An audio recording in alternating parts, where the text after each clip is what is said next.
السلام علیکم ورحمۃ اللہ وبرکاتہ۔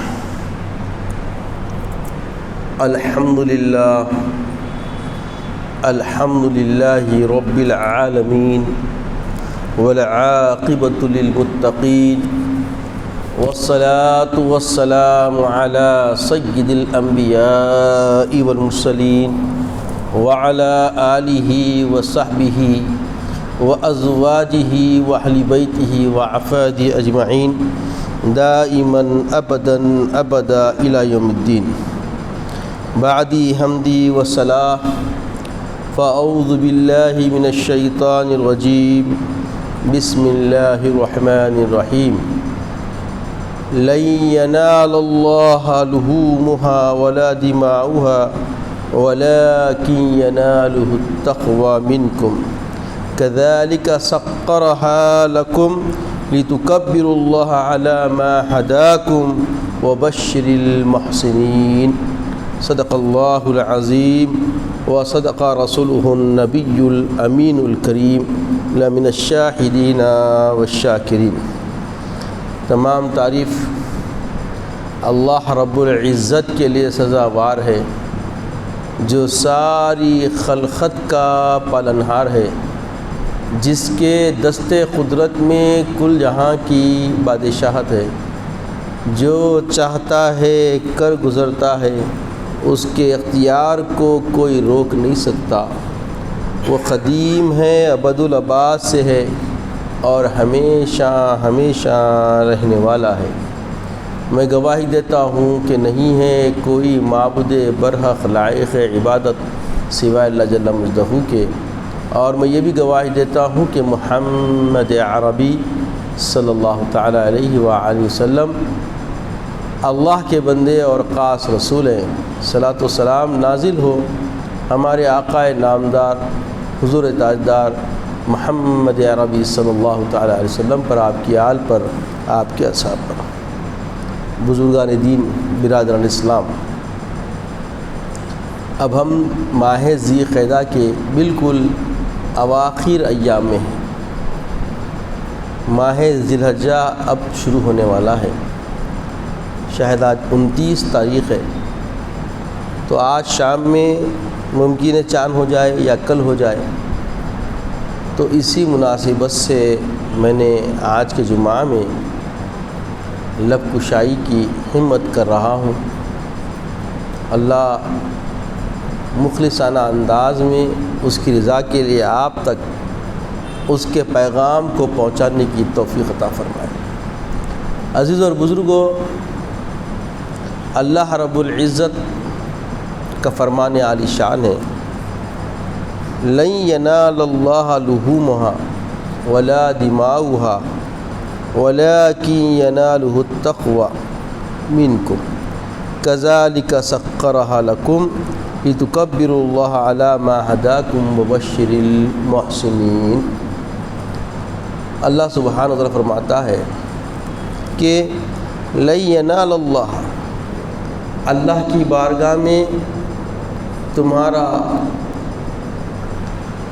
جو بھی عمل ہے، لن ینال اللہ، اللہ کا نہیں پہنچتا ہرگز، لحومها ولا دماؤها، ان کا گوشت اور ان کا خون جو اللہ کی راہ میں اللہ کے لیے جو خرچ کیے ہیں، وہ اللہ کی بارگاہ میں ہرگز نہیں پہنچتا۔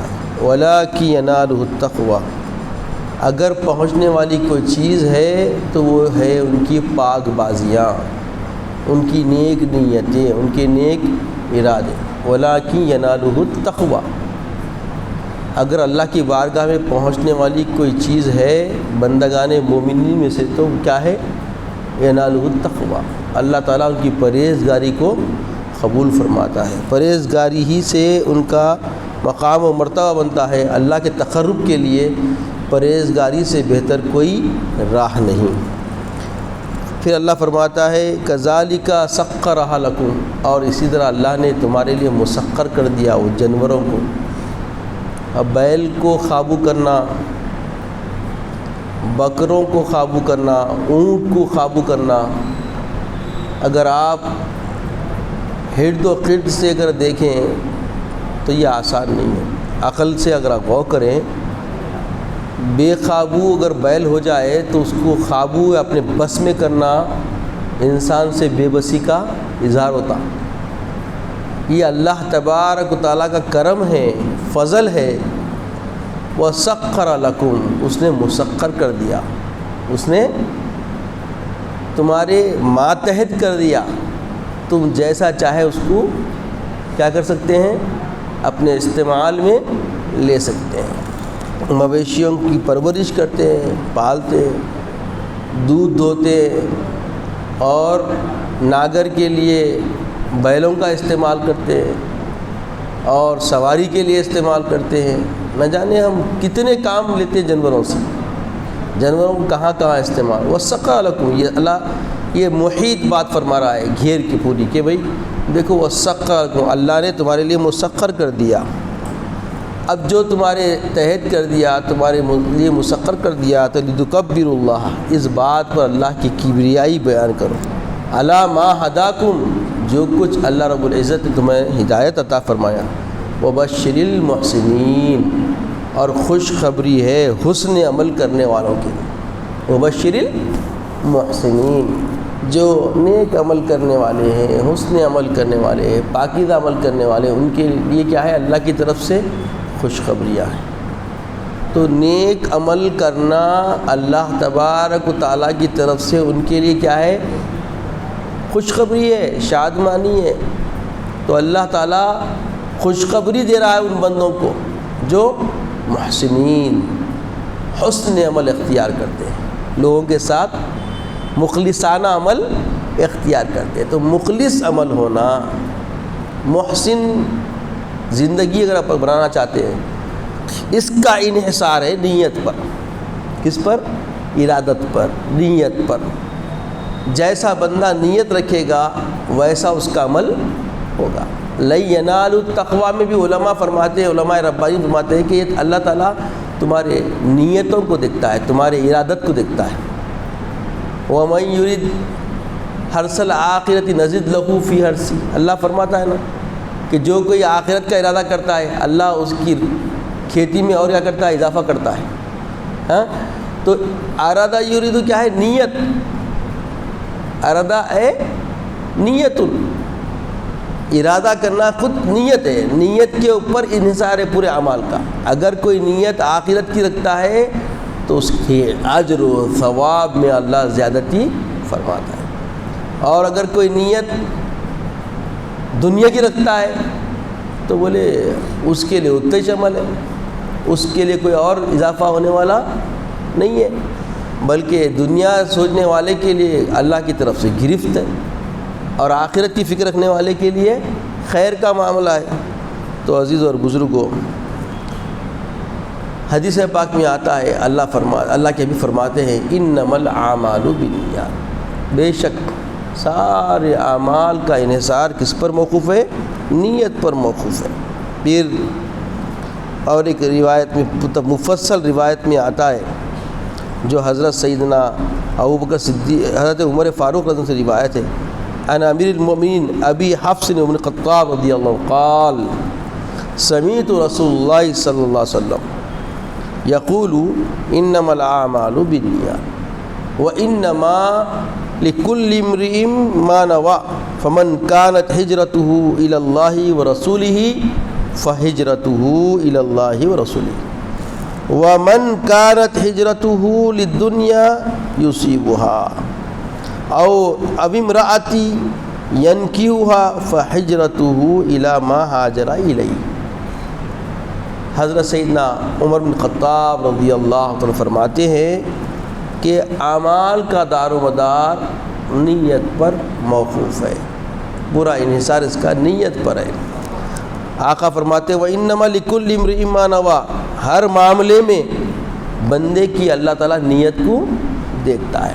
فمن ہاجر، جو کوئی ہجرت کرتا ہے الی اللہ و رسولی، اللہ رب العزت اور اس کے رسول کی صلی اللہ علیہ وسلم کی جو ہے نا خوشنودی کے لیے، تو یہ اس کا پورا عمل اللہ اور رسول کے لیے ہوگا۔ یعنی سفر کر رہا ہے، ہجرت باندھ رہا ہے، کوئی کام کے لیے دور جا رہا ہے، تو یہ اس کا چلنا قدم با قدم جو اجر ثواب لکھا جائے گا للہیت میں، رسول ہی، اللہ اور اس کے رسول کے لیے اس کا یہ عمل ہوگا اگر اس کی نیت اللہ رسول کی خوشنودی ہے۔ اور اگر کوئی دنیا کے حصول کے لیے کرتا ہے تو بس وہ اس کا معاملہ اسی کے لیے ہو جائے گا، اور اگر کوئی نکاح کے لیے ہجرت کرتا ہے تو اس کی نیت نکاح کی حد تک محصور کر دی جائے گی۔ تو اب یہ پتہ چلا کہ ہر عمل کے لیے سب سے پہلے مقدم جو چیز دیکھی جاتی، کیا دیکھی جاتی بولیے؟ نیت۔ نیت کا انسان کی زندگی میں اور یہ دار الفنا میں بہت بڑا جو ہے نا دار و مدار ہے۔ تو سارے اعمال کا احاطہ نیت پر ہو گیا، جس کی جیسی نیت ہوگی اس کو ویسا ہی اللہ تعالیٰ اجر ثواب سے کیا کریں گا؟ نوازے گا۔ اب ہم قربانیاں دیتے ہیں تو قربانی کا بھی تعلق کس پہ بولیے؟ نیت پر ہے۔ قربانی آپ للہ دے رہی، لرضائے رسول اللہ دے رہی، یہ کس پہ منحصر ہے؟ نیت پہ۔ حج کو جا رہی، یہ بھی کس پہ ہے بولیے؟ نیت پہ۔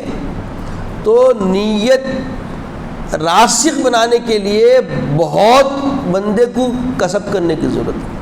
اس کے لیے اس کا علم جاننا ضروری ہے کہ نیت راسخہ کیسے حاصل کرنا۔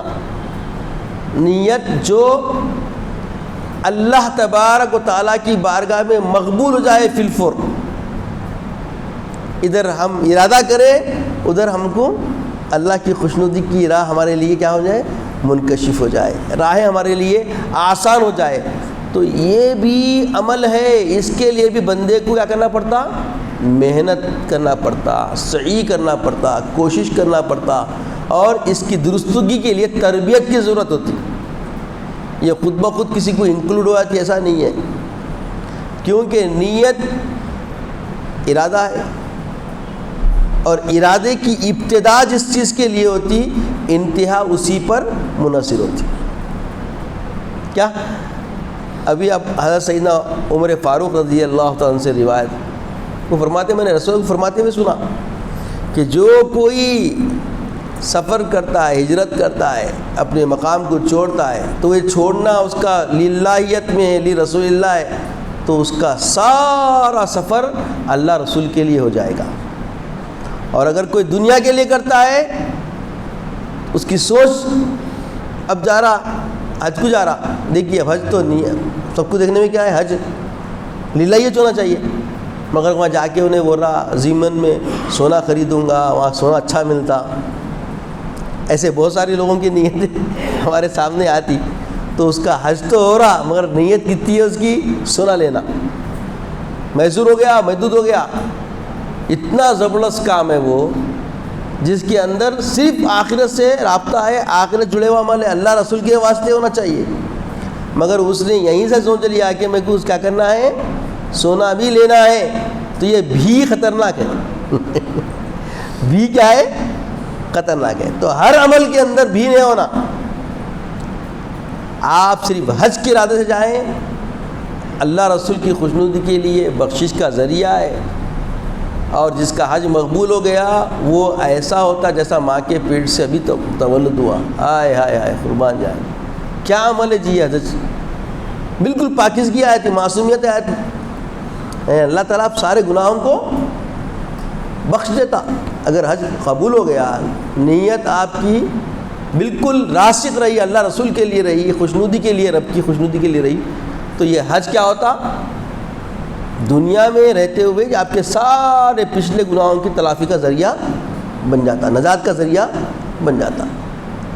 اگر ارادہ بدل گیا تھوڑا بھی اجر بھی گیا۔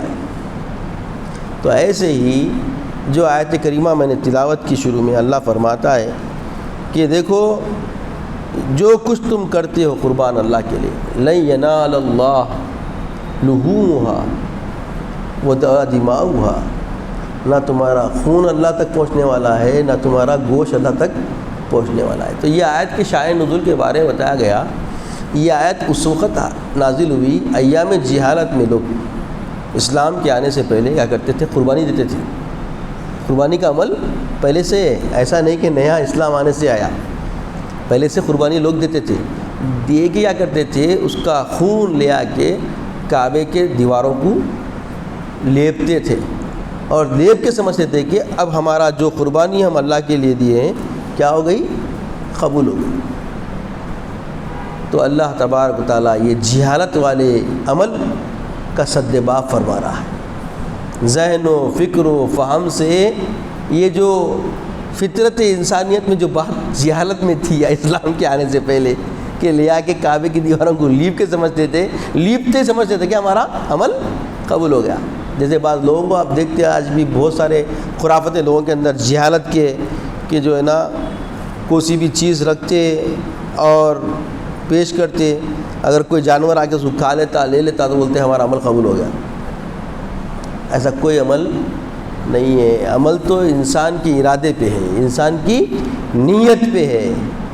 تو اللہ تبارک و تعالیٰ اسی کا سدباب یہاں فرما رہا ہے کہ لن ینالوا، تمہارا کوئی گوشت، تمہارا کوئی خون اللہ کے پاس نہیں پہنچتا ہے، ولکن ینالہ التقوی منکم، اگر تمہاری کوئی چیز اللہ کے پہنچتی ہے وہ کیا ہے؟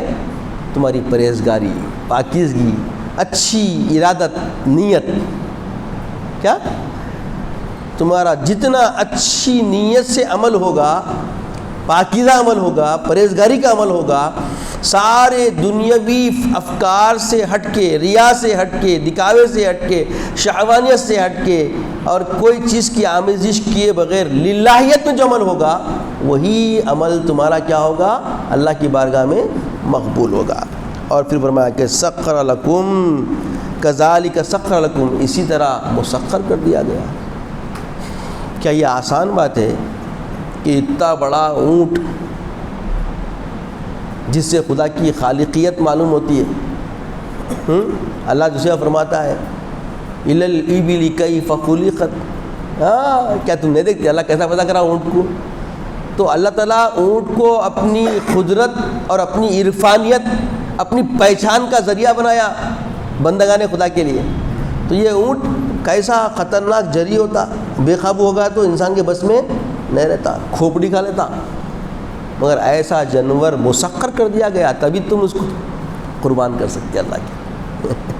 یہ بیلوں کو تو آج دیکھ رہے ہیں آپ حال حال میں کیا حالات ہوئے، جیسے لوگ نکالے تھے، کوشش کرے روڈوں میں سانڈ نکل کے کیا کر رہے تھے، کسی کے بس میں تھے اور پبلک کو بڑھا دے رہے تھے پورا، کئی لوگ مل کے بھی اس کو قابو نہیں پا سک رہے، اٹھا کے سنگ پہ پھینکا بولے تو رہتے نہیں رہتے خبر نہیں۔ وَسَخَّرَ لَكُمْ كَذَلِكَ سَخَّرَ لَكُمْ، اللہ تعالیٰ کا یہ ہمارے پہ بہت بڑا کرم ہے کہ اس نے مسخر کر دیا، ان کو ہم قابو میں کرنے کے اہل بن گئے۔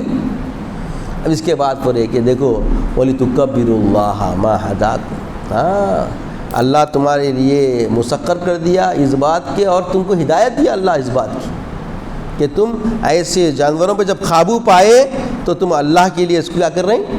قربان کر رہے ہیں۔ تو اللہ کی ہدایت کے عوض میں کرو تم اللہ کی کبریائی بیان کرو، اللہ کی کبریائی بیان کرو۔ اس لیے عید کے دن کیا ہے؟ قربانی دینے کے ساتھ کیا کرتے ہیں؟ اللہ کی تکبیر بیان کرتے ہیں، اللہ کی تکبیر بیان کرتے ہیں۔ اب دیکھیے لوگ ہلو دینی نہج، دینی طرز، دینی سلیقہ، دینی منہج کو چھوڑ رہے ہیں۔ دین کا جو سلیقہ، جو دین کا ایک رسم سمجھیے تھوڑی دیر کے لیے سمجھنے کے لیے، رسم و رواج بہت جلدی سمجھتے ہیں ہم آگے، یہ پرانی رسم میں کرنا پڑتا، بولتے کیا کریں گے بھائی، سرنڈر کرتے تھے لوگ، نہیں کئی کاموں میں آپ دیکھو یہ رسم ہے کرنا پڑتا، نہیں کرے تو کیا ہے بھائی بول کے بول دیتے لوگ، گھر میں بیٹھے بیٹھے چوٹیاں والے بولتے ہی داڑیاں والے بھی سن لیتے سیدھا۔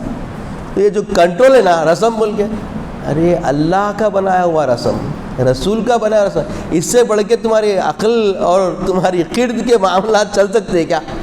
مگر آج چلا رہے ہیں وہی چم، آج ہم غفلت میں اس لیے چلا رہے ہیں۔ ہونا کیا؟ اللہ کی رضا، رسول کی رضا مقدم، کیا؟ اللہ کی رضا، رسول کی رضا۔ تو اللہ کا بنا نظام کیا ہے؟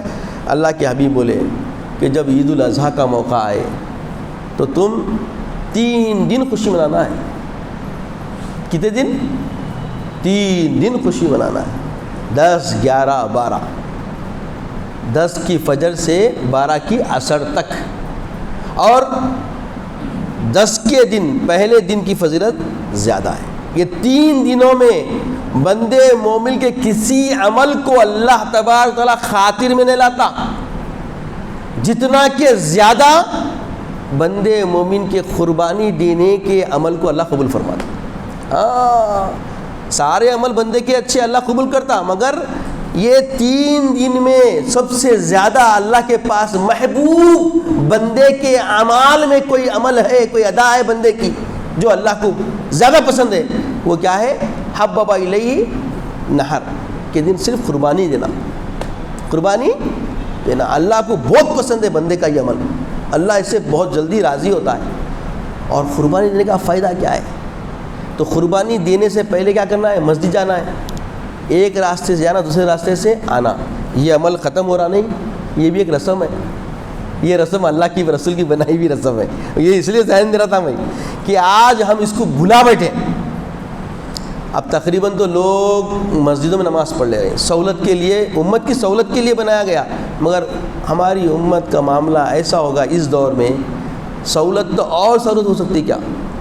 اور سہولت ہوتی، سہولت کو اتنا سہولت بنا دے رہی کہ وہ عملیش نظر نہیں آ رہا، اور سہولت ڈھونڈ رہی، اور کسلانیت، سستی بڑھ لی ہمارے اندر.